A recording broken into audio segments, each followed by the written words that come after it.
Avi, then next one is for you. If it's found, if after a study is conducted or an assessment is conducted and it's found that a property does need a number of different repairs or upgrades, so what is the next step for a board and management team to then start to address that? What kind of advisors and resources are available to help them to know to prioritize what needs to be addressed first, and then what can be maybe deferred for a little Sure. bit? So I mean, as part, I mean, obviously there's the cash component, which we'll get to.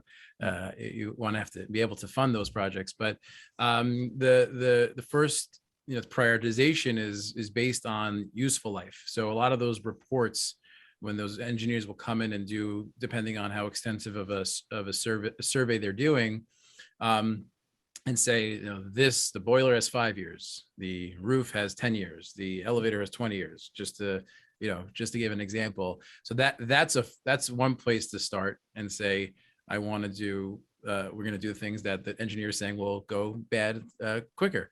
Obviously, if they're saying that your entire building it needs to be replaced, all the internal components, the boiler, you also have local law 11, then obviously that's a bigger conversation, and we could talk about it at another time. But if it's more simple, which I see a lot, you get these studies done, and you'll get a list of all the components, and it includes in there as well hallways, which again are more aesthetic. It's more of a want than a need, but again, it's something that for buildings, you want to walk into a building that looks presentable and doesn't look like it's 30 years dated with old styles. You want it to look nice. But again, if you have a $2 million hallway renovation project versus a $2 million roof replacement project, I think the roof would probably take priority over. But again, I know that I've seen the different opinions with that. But not to get off topic, if you have that list and you figure out, okay, well, this, we're a co-op, for example. So a co-op is traditionally will have a 10-year maturing mortgage. So we're about to refinance in a year. Perfect time. We just did the study. We have a refinance coming up in 2020, end of 22 or early 23, and the engineer just told us that we need $5 million over the next 5 years to cover X, Y, and Z projects. So you have an opportunity right now. You're about to refinance. Whether or not your building has the value, which I think in New York City a lot of them do, but let's say it has the value to take out an additional $5 million. There's your first step, and evaluating, maybe we could finance the project.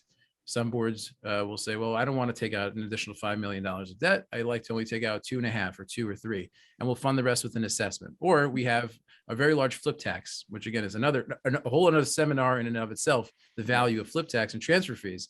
So we're not gonna get we know that we get every year about $200,000 or $300,000 in flip taxes. And again, I know that there's some people on the webinar saying, what buildings are those that are getting that type? But there are buildings that there's a lot of turnover. They have a high percent, they have high value, high percentage.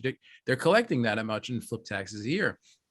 I'm going to fund some with flip tax, even though we know that we can't bank on that always, but certain buildings can. And we do kind of like a hybrid, and we figure out that we need the $5 million. We're going to do some with financing, some with assessment, and some with flip tax. That's a co-op. You could look at it that way. With a condo, so any of the condo owners out there say, all right, well, we don't have a mortgage. We don't really want to take out a mortgage. Our banks won't give us a mortgage because we're a condo. It's a little different.